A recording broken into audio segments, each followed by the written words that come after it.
Hello and a very warm welcome. We're coming to you live from the Facebook studio here at the Raisina Dialogue 2020. My name is Bahar Dutt and with me the former Prime Minister of Bhutan, Mr. Tshering Tobgay. Thank you so much, sir, for speaking to us. He's passionate about environmental issues. He comes from a country that is not just carbon neutral, it's also carbon negative. I'd like to start, sir, by asking you, you come from a country that has put environment at the center of all its policies, be it economic, be it domestic, be it international. How challenging was that? Well, the environment is not at the center of development. It's gross national happiness, our development philosophy that has driven development in our country. And it is our kings who are the architects of gross national happiness. And one of the important components of gross national happiness is sustainable development. Yes. Our economic growth must be sustainable, and at the same time our environment, we must continue to nurture our environment. You ask how challenging it is. I have to be very honest. Because we've been blessed with enlightened kings, they've done all the hard work till now. Yes. And so for us, citizens, it's been rather easy.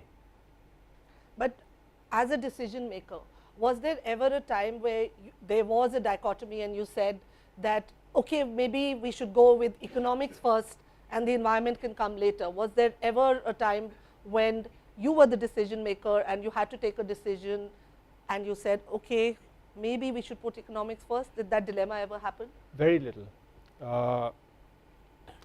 Because of the past track record and because of the wise policies that have been in place, as politicians, as political leaders, when I was serving in the government, decisions were very easy in that it wasn't very challenging that we are going to destroy the environment because we need economic growth. That said, there are certain policies that do challenge keeping a very pristine and natural environment.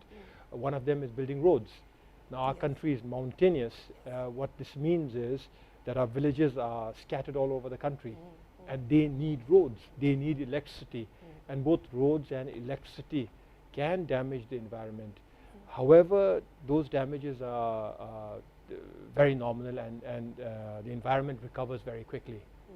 In terms of economy, we are not a very industrialized country yet, and we have not had to face these tough challenges. If there is one, it will be tourism. Do we want to mass tourism at the expense of our culture and environment, or do we want to control the numbers? And the people at large want to control numbers. The second is mining. Do you want to strip mine? Do you want to harvest all the rich mineral resources that we have? Or do we want to tread carefully there? And again, the people expect the government of the day to be extremely cautious and extremely careful. And if you have to make mistakes, if you have to err on the side of the environment. Err on the side of the environment, that's a valid point. But I have to ask you this, we're in India right now. And a lot of people would say, in fact, you pointed it out yesterday in the plenary as well, that we're good neighbors. And in a lot of the protection of the environment, Bhutan has been able to do because of a lot of the resources are imported from India, whether it is timber or it's other natural resources. So would you say that you've been able to protect your forests, but perhaps at the cost of India's forests? No, I wouldn't say that. Now, I know India has a huge consumption footprint as well on its own. So we have more than enough timber to meet our own needs. Okay. And yes, we do import a lot. One of the primary imports is fossil fuel. Yes. And most of the transport is driven by fossil fuel, unfortunately, even today. And that contributes to our emissions. Consumption goods we import from India, they are manufactured in India. Emissions are part of the production of these consumption goods.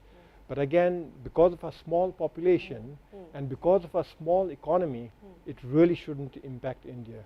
On the other hand, because of the relatively large amount of hydropower we export to India, that offsets many times more emissions in India than India would produce for Bhutan. That's a very interesting take, and in fact it comes to my next question. I was going to ask you about hydropower, because the views on hydropower are also changing. It does lead to the the submergence of forests. It does have an impact, and in the past it was thought to be as this very pollution free, gentle on the environment source of energy, but those views are changing. So I know that Bhutan has a huge hydro potential. It's 30,000 megawatts, and you've already created, I think, 1,500 megawatts. And there is, a plan to expand this even further. So is there any thought process within the government in Bhutan, for instance, that we're saying gross happiness index, national happiness, and we're also talking about protecting the environment, but is our hydro policy dichotomous with that? No. All right. And the reason is simply that our hydropower is chiefly, in fact, as of now, it's entirely run off the river. We don't have to build big dams that require huge reservoirs that submerge large tracts of agricultural land, villages and forests and displaced wildlife. We don't need to do that. All our hydropower right now is run off the river. It does impact the environment, but very little compared to the hydropower of the type that you're actually thinking. Right, right.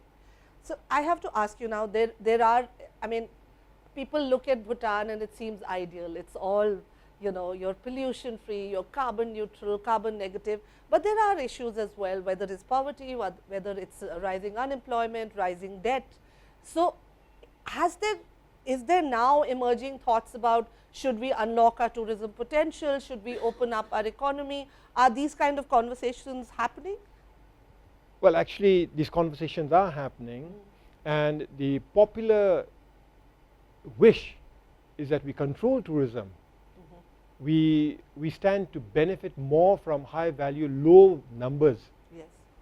We'll create more jobs, we'll create more wealth, more prosperity by having fewer numbers of tourists, but of higher value.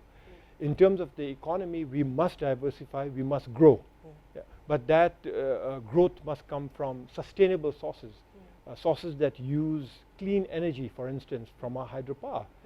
Also, we are increasingly looking at technology as a means of growing our economy, but also as a means of producing jobs. Right. So there we have it. Here is not just a politician, but also a country which has committed to walking the talk, whether it comes to climate change, it comes to carbon neutrality. We live in the era of, rising temperatures, and yet here is a small country which has actually, I think, set the example for the rest of the world. Prime Minister Tshering Tobgay, thank you so much for speaking to us. Thank you very much, Bahar.